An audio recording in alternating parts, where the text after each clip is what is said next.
Right, so today I've got my Audi TT 3.2 VR6, and in today's video I'm going to be taking off these stupid black badges. So as you can see as I'm going around the car, basically every other item is silver, and with the black badges on, little as little, it's kind of annoying me more and more. The engine bay is basically silver, the outside of the front is silver, the inside of the car is silver,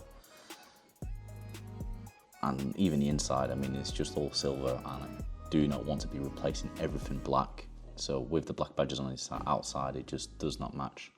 So here they are. All that's arrived for now is the rear badge, the front badge, which looks way too big, the pallet trucks, which are actually metal, aluminium, with the two sticky pads next to them, which they used to stick on, but you'll see they don't work.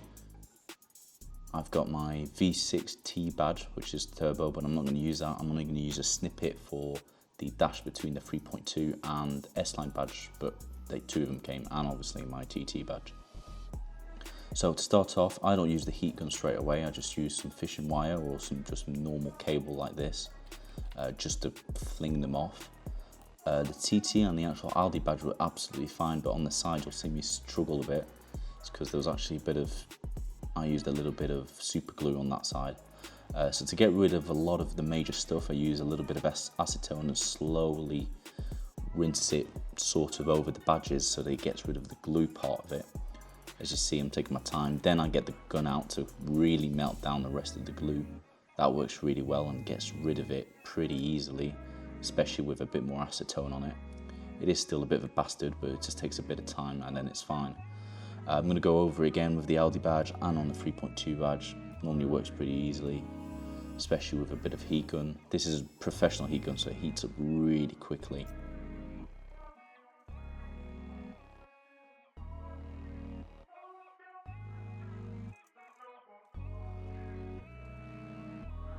And after a bit more scrubbing, quite a lot of acetone later, it basically all comes off. As you see, I'm using my knife as well to get rid of the last bit of tape. I'm just going to mark out just above where the badges are supposed to go, and as you'll see on the TT badge, I'll actually go quite a bit higher to match up to the badges on the right side.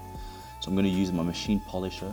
I'm just putting on some hard polish. I'm just going all over it, and it completely melts off the rest of the glue, which is really useful.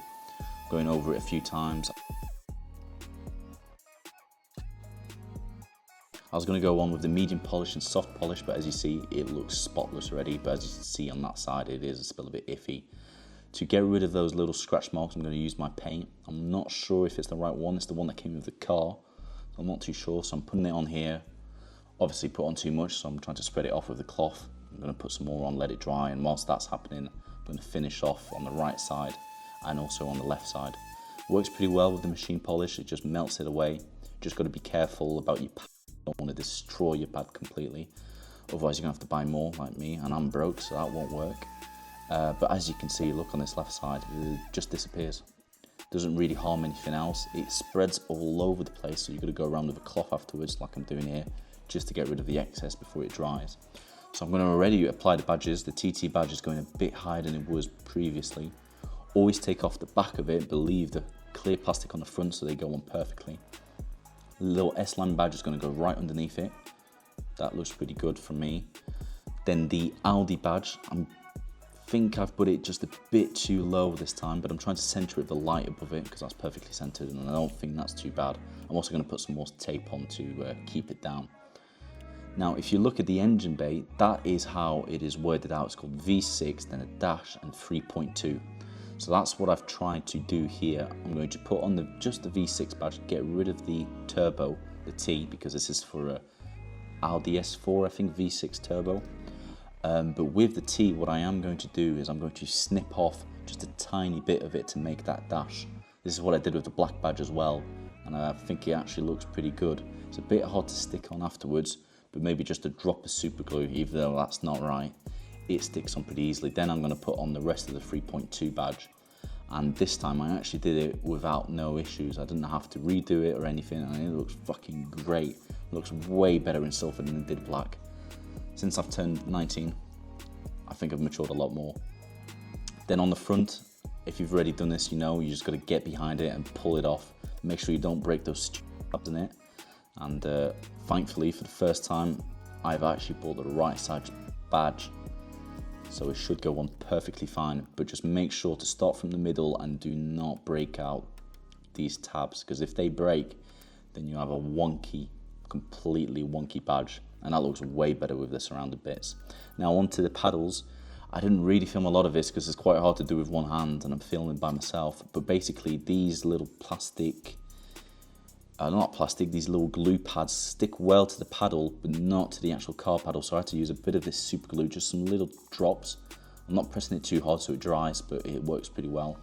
And I'm going to do the same on this other side, same tactic, and I think that looks really good. I used to have fake carbon ones on which didn't look too great, but these look really good. Special aluminium. It feels really good and it just matches everything in the car. Now all I've got left are these V6 Quattro badges. I've also got some metal mirror caps, or aluminium ones, and also the side air vents.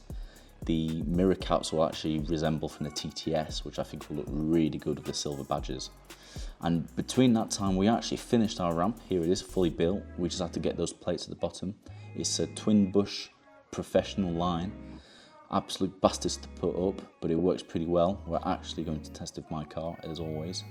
And here it goes up for the first time, and it was quite scary. We're just making sure, because the first time we actually used it without weight, we had a massive oil leak from one of the pipes that we didn't put on properly. But we're also testing on both sides to make sure they're going up the right height, because as you can see from my dad, we're pretty fucking terrified this goes wrong. So we're just trying it over and over and over again. But as you see, it's a really good height. I can sit underneath it without no problem. And as you see in a second, I can get my seat underneath it, my special stool with wheels. And that's the underside of my engine. Now, of course, I don't have a cover for the under tray, but that's only because I take it off, because in France it goes to 35, 40 degrees. Here's a photo of my service.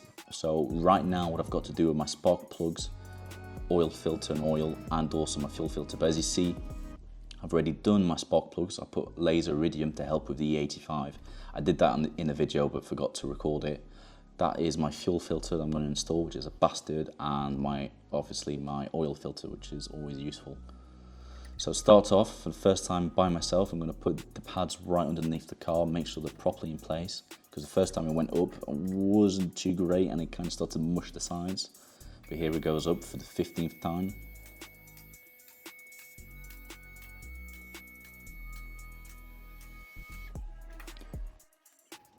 A few tools from my other job with my dad, and we've got this really cool pallet truck which is electric, which goes up and down, and we always leave a pallet on it so we can put stuff on it. I'm actually going to use this to record, leave my phone on, and also our sort of platform engine hoist. I'm going to put our oil sump on it so that it catches the oil perfectly, because we used to do this laying on the floor and it used to just go everywhere. It's just pointless, which is probably the main reason we got this ramp, to be able to actually sit underneath it and not be crawling underneath it. So there's my sump plug right there. That is my gearbox and my filter. My filter is really well positioned. It's just there. It's got a little sump plug. It's perfectly fine. And over here you'll see, compared to the newer cars, the fuel filter's at the back. It's pretty new because it was only changed 15,000 kilometers ago. But because I use E85, I always want to keep on top of my fuel filter to make sure it's keeping any water out, because E85 attracts it. And that would be an absolute catastrophe. Now, this is the oil I'm using, the best you can get, Castrol Edge for 540. I don't use 530 because it's quite an old engine and it starts to burn all the oil quite a lot, but 540 does not move a centimetre. This car's going to have to go back down again because I forgot to take the oil cap off. I'm not sure if that's what you're supposed to do, but that's what I always do, just to make sure there's a bit more flow in it. Now, what you'll probably forgot to do is warm the engine. I didn't warm it before taking the oil out, which might have been a little bit of a mistake, but oh well, too late now. I've already done it. And it's going up again. Now, as you see, look how easy this is. This is a 9mm socket that's going on top of it. I'm using my trusty metal bar because I'm fucking weak as shit. But it wasn't too tight. It was me that tightened it before. 30 Newton meters. That's the spec it's supposed to go to, and that's not too bad. It's coming off pretty easily. Like I said, I put it on. I'm not these stupid fucking French. We put over tighten everything. I don't know if it's the same in the garages in the UK, but here they love to over tighten stuff. Maybe on purpose to fuck you over, but they do it all the time. Now that's coming out, and as you see by my confusion, oil looks red to me. If you look through the light, it looks red. Now it looked like this the first time I ever did an oil change over it when I bought it, but I'm not too sure that looks right. But if you look on my thumb, which I'm just trying to show you here, it looks pretty yellow and it looks okay. I mean, it looks a bit old, it's 5,000 kilometers old, but it doesn't look too bad. Then I'm going to get a 5mm hex, and I'm going to undo the little sump plug at the bottom of the oil filter to help out drain all the shit out so I don't get it all over my hands. So I'm just taking it out here, and I mean, just look how much there is in the oil filter. You forget how much is in there, which is why it's a good idea when you've put the oil through to run the engine before you sort out your limit.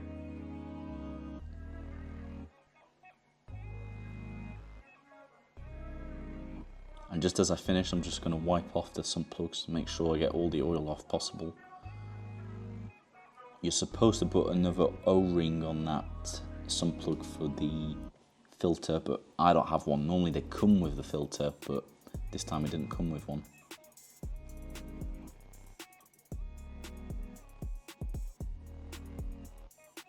And everything's coming out, not much left. It's just some little dribbles. It's really not too bad. Now here's the new filter. Like I said, it's Bosch. You can also use man filter, it's probably better, but I think this one was actually a lot cheaper than the man filter, which is pretty useful, especially for basically the same quality. And here's also the O-ring for the oil filter. This actually does come supplied compared to the little sump plug oil filter that doesn't come out. So what I'm going to do is going to put that little sump plug back in so it stops dripping all over my hand and giving me basically burn marks. And as soon as that's done, which is quite easy with the sump plug because it just cracks, instead of being torqued or anything, it just cracks, which normally is never an issue. At this point, I'm going to use my manly strength to get rid of the oil filter, just to untighten it. It wasn't actually that bad. These are up to 25 Newton meters, so it's really not that bad. I think it was a 36 socket, so quite a bit bigger. But as I take it out, I can't see anything wrong with it. It's quite dirty, obviously, but I bet they get dirty the first 5 minutes that you turn the car on. But as I get it out, I'm going to check for any metal bits, anything dodgy looking in it. But I'll show the camera as well, it looks perfectly fine like it's always done.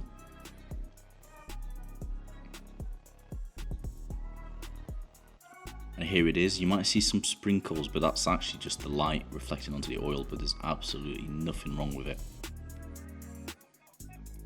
Now I'm going to clean everything off because there's always a lot of oil in the back of the actual filter housing.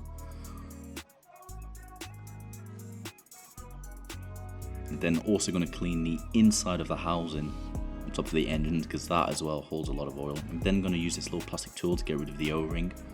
Then just slap on the new one. Always make sure it's in the right place, not on a thread but on the actual emplacement for the ring. That's something I've done before and that's no fun because you've got to take all your oil out and do it all over again. And as I said, I'm broke, so that costs a lot of fucking money. Then it goes back in, just simple screw, make sure you don't cross thread it or anything like that. And then when I get the torque wrench is going to be set to 25 Newton meters as I've just said. So really not that much, and I'm not going to do like everybody else and set it to above 25. I'm going to set it to exactly 25. That's the whole fucking point of it, is to be set exactly to 25.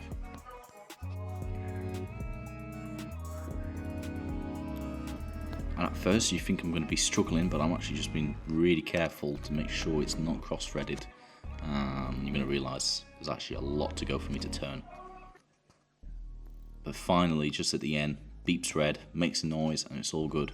Now this is the fuel filter that's going to go in, probably looks exactly the same. Now, I didn't realise how much of a pain this was going to be. The last time I did this I got an actual garage to do it for me because I could not get underneath the car well enough.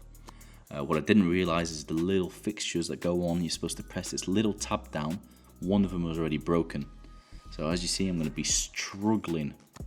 I mean absolutely struggling. First I'm going to use some what you call needle nose pliers just to try and get around the side of the little connector because the tab is on the top of them. I'm then going to use going to use these grips because I can actually get more around the filter, but it's not the proper thing to use because it's way too thick on its hands. But I think I actually managed to get 1 or 2 off.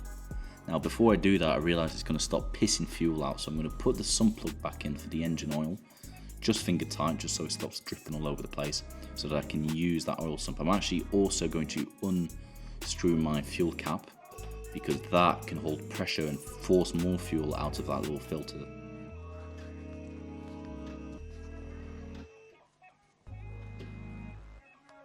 As the car goes back up for the millionth time, I can get back to it. This time I've realised there's a little screw on the side that actually holds the filter, so if I undo that, I can actually get to it a lot better. As you see, I'm walking around struggling, trying to find tools, trying to find the oil sump. I'm just not having a good time compared to the oil filter and the oil. This is just such much bigger pain to do. I really recommend to get a garage to do this, unless you've got a pretty new car, not like mine. It'll be a lot easier to do. But as you see, I finally get the first one off, and the fuel that comes out of it is perfectly clear. Like I said, it's only 15,000 kilometers old. These, I think, are probably changed every 30 to 60,000, but like I said, because it is E85, I prefer to change it to make sure there's no water getting into my engine. And I'm still looking for tools. I'm still trying to find a way to do this properly. I'm about to give up.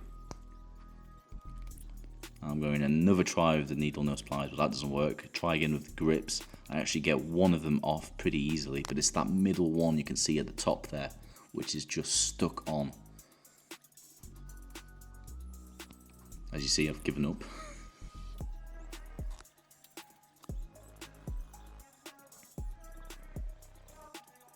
Then come back again. I think I just had my lunch and a drink, so I was really not going to give up because I was already halfway through this, so I might as well continue. And I think towards the end I gripped it so hard I actually crushed the little O-ring in the interior that you press down with the tab. So it wasn't great, but that was the only way I could get it off. But there it is coming out, as you see, clear as day. Nothing wrong with the fuel coming out of that. Absolutely reeks when it's E85, but as you see there, I've crushed the little O-ring there, which wasn't great on my part.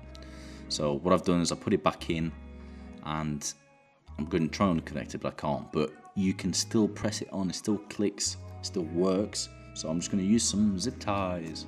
I'm going to use the first zip tie on the actual little extra bit on the end to see if that holds it down. I'm going to use the really big one just to hold down the thing at the end. Now that's done, I'm going to get back on to doing the oil sump plug. So I'm going to use my torque wrench again, 19mm socket, and it is 30 Newton meters. Not really that much, but you really don't want to crush the aluminium sump at the bottom. So that's all done. Then I'm going to clean it around, because for the first time in my life I've done an oil service without it going absolutely everywhere. As you see, it's all clean, all good. Only a few rusty bits underneath the engine, otherwise I think it's pretty healthy. And as you can see, I've finally got it on. It's not moving anywhere, and as you're going to see when I turn it on, it should be okay. Now again, I'm going to use the Castrol Edge 540. It says online and through GPT to use 6.2 litres, but I think that's really quite excessive, so I'm going to put in 5 litres. The first one goes. Pretty easy place to put it in. I'm only doing it a litre at a time because I'm a pussy basically.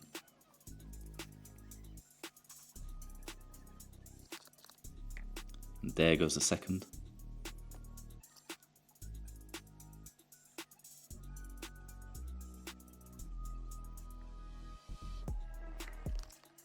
Here comes the third. At this point I've actually lost count at how many I've done, so I was just kind of guessing at this point.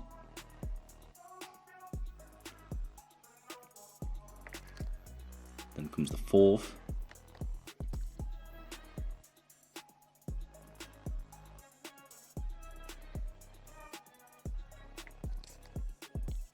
And the last one, the fifth. So when I do this myself with the oil filter and just enough oil for this, it comes around to about 50 odd euros, which is really not too bad. And if you use something like Man Oil, which is about half the price of the Castrol, which is still pretty good from what I've heard, you could probably get this done for 25-30 quid. I'm going to put the fuel cap back on, probably useful if I'm going to start the car. Now, stupidly, I'm going to test the oil level, even though I soon realise it's got to traverse through the actual engine and the oil filter to give you any precise marking. So what you're going to do is just start the engine for 30 seconds. The last place you want oil leaking from.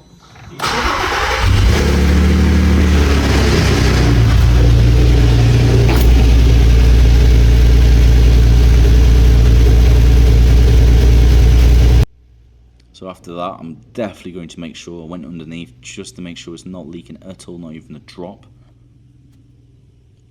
Which thankfully it is. Hopefully when I'm driving it, it's going to be exactly the same and not drip absolutely everywhere.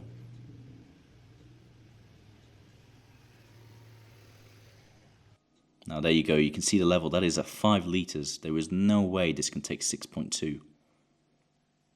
So I'm just going to add in 250 mil because I think I was about a third through that line. So I'm going to make it about 2/3 if I can.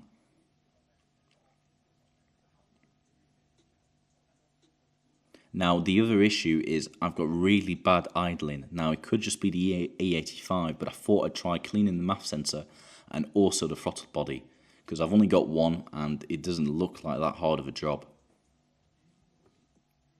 Now, as you can see, when I took it off, it's absolutely disgusting. It's completely, basically rusty on one side, and you can't see it on the other, but it's full of gunk between the two, which I really wouldn't be surprised if it wasn't helping. And I really did not want to buy another one because they can be about 300 to 800 quid, which is just absurd. So all I'm going to do is get some brake cleaner, chuck it all over the place, use some wire brushes to make sure it gets rid of most of the crap.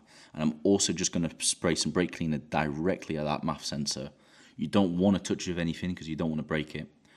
I didn't record because my phone was losing battery because it's overheating from these stupid recordings.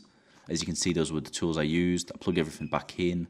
And as you'll hear, normally the worst for this car is to not cold start it, but still start it when it's cold. It's kind of in between the two. But you'll hear now it's perfectly fine. Now, how this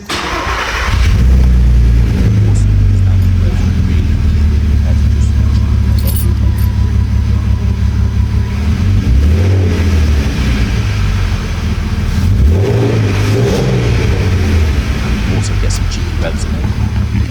As you can see, extremely happy.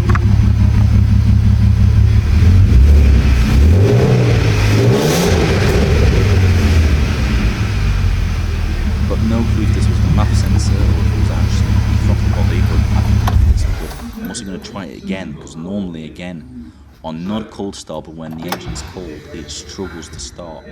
we have one flex, differential, and one. Yes! And the last thing to do is to go in my Autel and do a actuator adaptation. So I'm just going to get the ECU to relearn the values of the throttle body. Thank you again for watching. Don't forget to subscribe. And next time I'll be finishing my mirror caps and the extra badges and also my air vents.